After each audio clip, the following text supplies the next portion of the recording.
Well, we're back with the Rob O'Donnell Show here on WILK News Radio. But back when, before this was the Rob O'Donnell Show, it was the LA Terrone Show, this time period, 3 to 6. And Jake, our faithful 59 for free practice producer in the room here, 59 for free practice was his producer, was his mentor. 59 for free practice LA Terrone was Jake's mentor and molded him into the fine 59 for free human and producer that he is today. And we're able to produce a show like that because of the National Weather Service in Sterling, Virginia has issued a tornado warning of our friend LA Terrone. Now, I look at it from a different perspective. I was a fan of LA Terrone. I used Baby, what is all of this fabulousness? to listen to him on the radio. I was doing TV stuff back then and working other types of jobs. But always listen to News Talk Radio locally and nationally. That's adorable, yeah. This is a pretty basic dive, but might look like you've just gone 12 rounds. And that's not really a good sign because we didn't really do anything. First splash was like, I'm trying to get good shots of his eyes and capture his first shark dive ever, but it looks like he's getting worked by the cage. There was a washing machine, it's uncomfortable, he's up and down, the all over. This is not a good introduction to shark diving for Mike. I know all about him. I know how impactful he was on this area, and today's the anniversary of his passing. You scary skeletons and shivers down your spine. Shrieking skulls will shock your soul, seal your And I know Jake and Sue Henry did a whole show today that really dedicated to that. I know it's already up on our Facebook page, WILK, the interview with his niece, Crystal, and some stories there. But Jake, you worked along with the man, the legend. You were here with him throughout, and I know how fondly you talk of your memories of him and his mentorship of you. So, this is your firsthand memories from the inside, not a fan like myself. Yeah. It's pretty amazing to think that you listen to the show. No! And here we are all these years later working together. It's just outstanding to think about. That's what makes life so great and so special. And the first time I stepped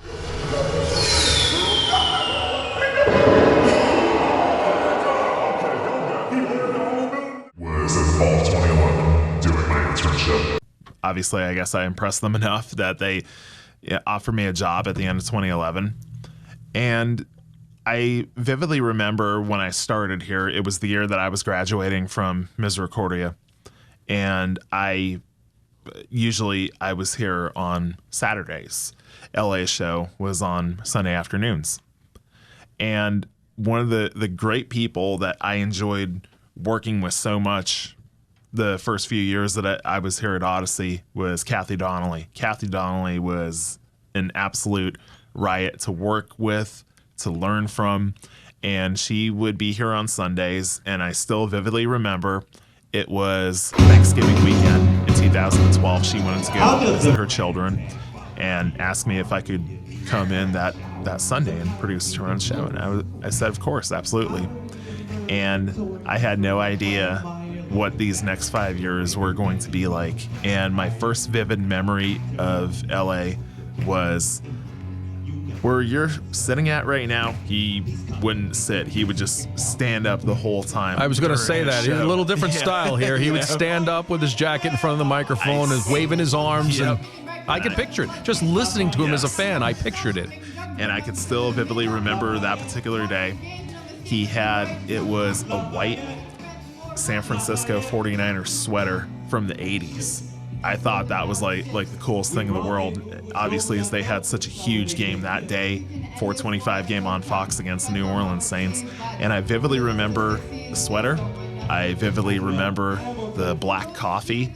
I vividly remember over in that corner right there how he would record his shows on a cassette. And obviously hundreds and hundreds of cassette tapes over the years. So 2013, so the end of 2012, I graduate from Misericordia. I'm still here, filling in from time to time, producing all the different shows that there were. And I vividly remember it was December 15th, 2013, and he had his show on Sundays. He was doing the Sports Hub with Joe Thomas. And I vividly remember this one Sunday when I was filling in for Kathy, when he said to me early on during one of the shows that he was going to transition the show from Sundays to weeknights from 7 to 9.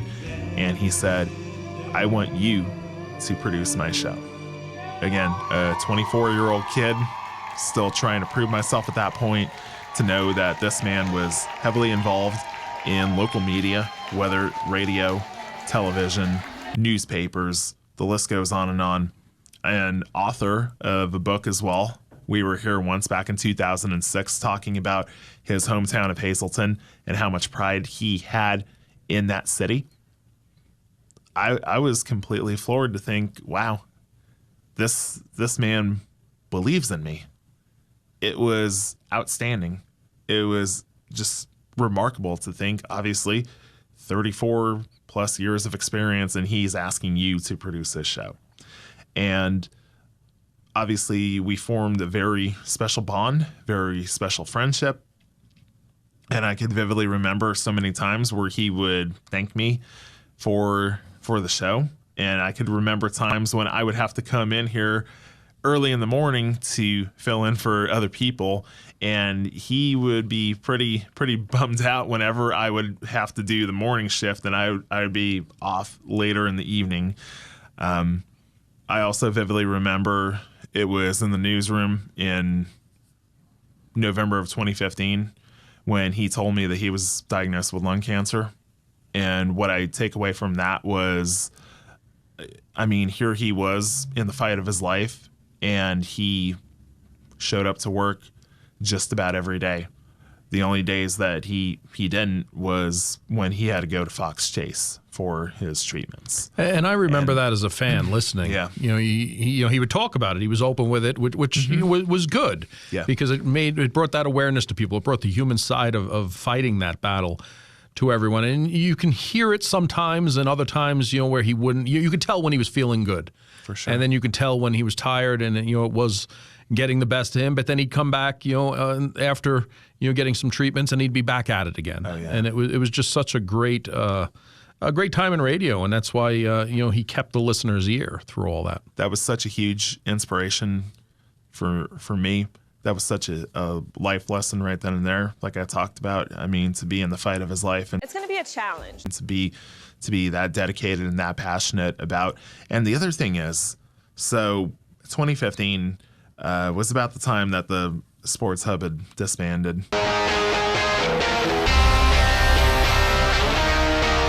But at one point early on in 2015, he had the talk show. He did the afternoon news. He had the Sports Hub. A few moments later, he had you had WILN. You had the WTOP column in the Standard Speaker in Hazleton. Again, just remarkable versatility, how he was able to juggle all those different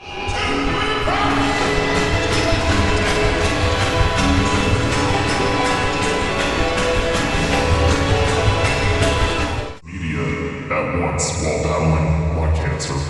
And I remember in 2016, in the spring of 2016, when the ratings came out for the show, and I could still remember how he said, the show's great, but it wouldn't be possible without a producer like me. That felt amazing, And then 2017, like I was saying, 2017, just looking back on it, how much I cherish those last few months that we spent together, that we worked together. Like I talked about the blizzard, sitting there eating chili, telling me about the 80s up in the Poconos. That was such a joy.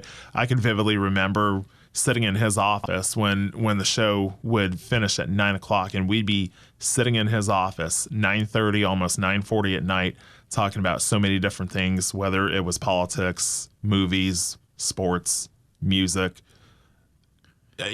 just things like that. That's what people don't understand.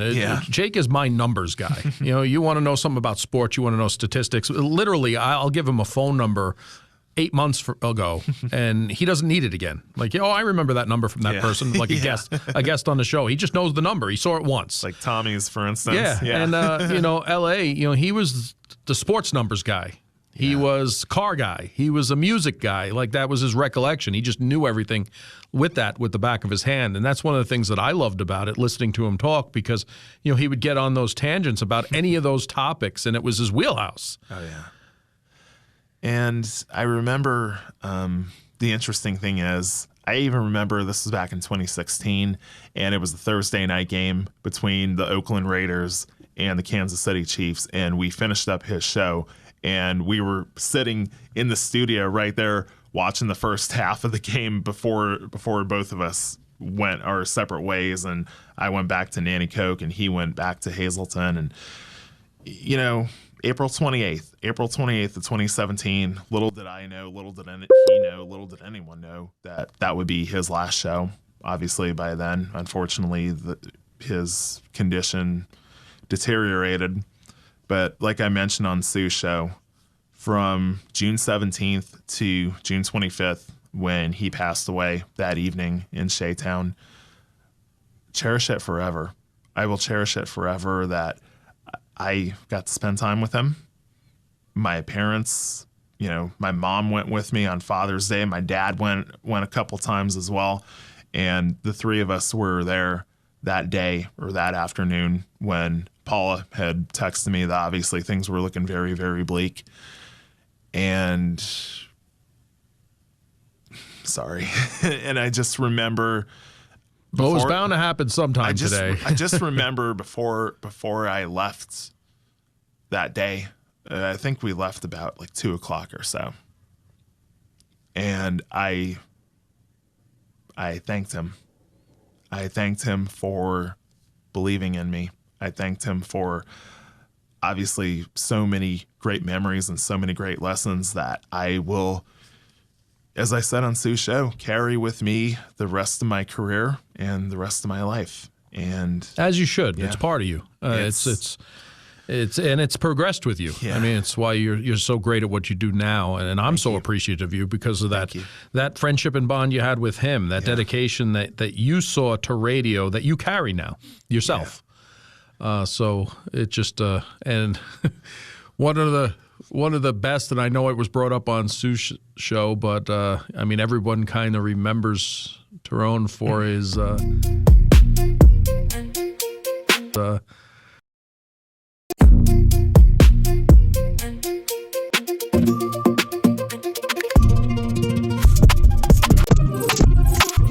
get off my radio. Oh, get off my phone. Get off my phone. Hey, babe. Yeah, and it was just good times. Yeah, and whoever imagined all these years later that obviously I would be heavily invested.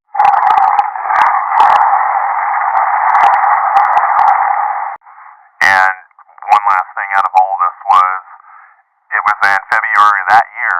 I remember we were doing our Super Bowl show and talking about how the 49ers were going to hire Kyle Shanahan immediately after the Kyle Busch.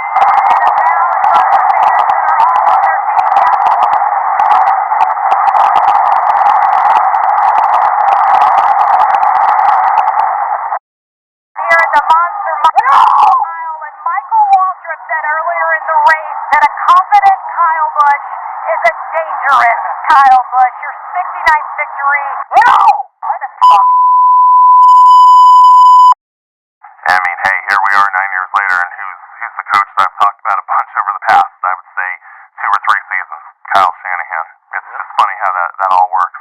And here we are still remembering how great he was at his time slot. So it all goes full circle. And I'm not going to do the perks right now. We'll do it when we close out the show. So let's go to commercials, and then we'll close it out. WILK News Radio, now with even more ways to listen. Listen to WILK on the Odyssey, iHeartRadio, or TuneIn apps. No! Well, we still have that NEPA premium perks. Enjoy